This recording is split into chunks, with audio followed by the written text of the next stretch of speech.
प्यारे बच्चों, आज हम कक्षा 9 की विज्ञान की वर्कशीट नंबर 64 करेंगे।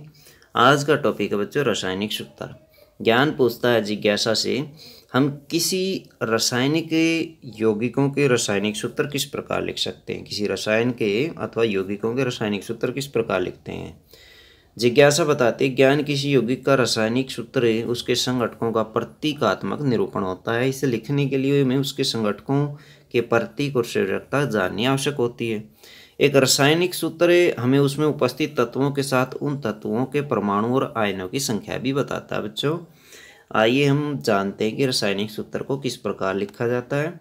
यौगिकों को बनाने वाले सभी संघटकों के प्रतीक लिखिए। प्रत्येक तत्व की संयोजकता उसके नीचे लिखिए। अब संयोजकों के परमाणुओं की संयोजकता दोनों तत्वों के साथ क्रॉस कर दीजिए। दूसरे तत्वों की संयोजकता को पहले तत्वों की संयोजकता के एक दूसरे के नीचे लिख दीजिए।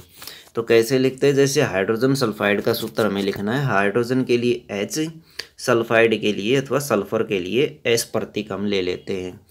हाइड्रोजन की संयोजकता 1 होती है, सल्फर की 2 होती है। एक दूसरे के नीचे लिख देते हैं और दोनों का क्रॉस कर देते हैं।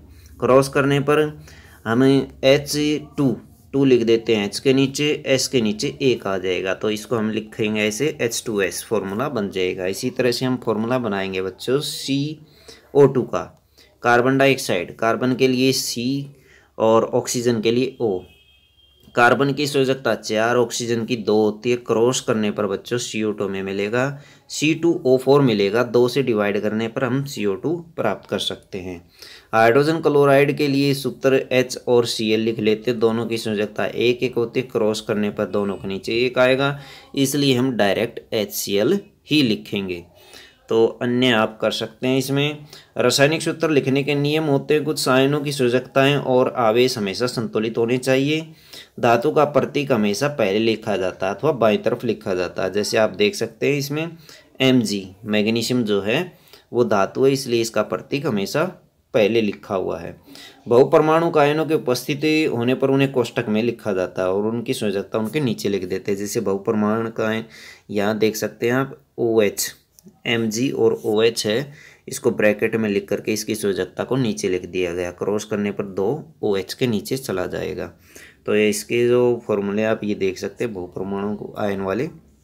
सोडियम कार्बोनेट, सोडियम ले लेते हैं, कार्बोनेट ले लेते हैं।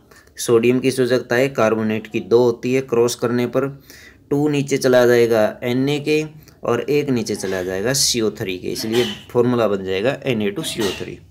एल्यूमिनियम सल्फेट का फॉर्मूला आप देख सकते हैं। मैग्नीशियम हाइड्रोक्साइड का देख सकते हैं। इसी तरह से और भी फॉर्मूले दिए गए हैं। आइए बच्चों इससे संबंधित कुछ क्वेश्चन करते हैं। रासायनिक सूत्र क्या प्रदर्शित करता है, तो इसका आंसर आप कहाँ से लिखेंगे। यहाँ इसका आंसर दिया है, यौगिक का रासायनिक सूत्र उसके संघटकों का प्रतीकात्मक निरूपण होता है, तो आप ये लिख सकते हैं।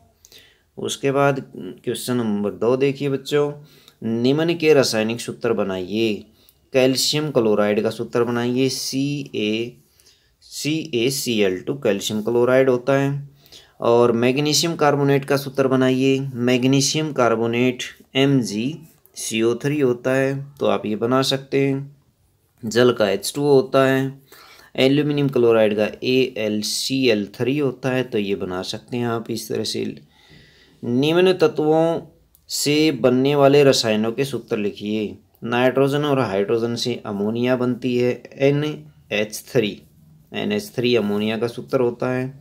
नाइट्रोजन और ऑक्सीजन से नाइट्रस ऑक्साइड बनती है, N2O, NO2, nitrogen dioxide NO, ये ऑक्साइड बनते हैं। कैल्शियम और ऑक्सीजन से बनता है CaO, कैल्शियम ऑक्साइड, या CaOH2 कैल्शियम हाइड्रोक्साइड, तो ये बनते हैं बच्चों। धनावेशित और ऋणावेशित आयनों के 2 उदाहरण लिखिए। क्वेश्चन नंबर 4 में हम लिखेंगे सोडियम आयन धनावेशित है, मैग्नीशियम आयन ये भी धनावेशित है। फिर लिखेंगे फ्लोरीन आयन जो कि ऋणावेशित है, क्लोरीन आयन भी ऋणावेशित है, तो आप ये इसमें आंसर लिख सकते हैं।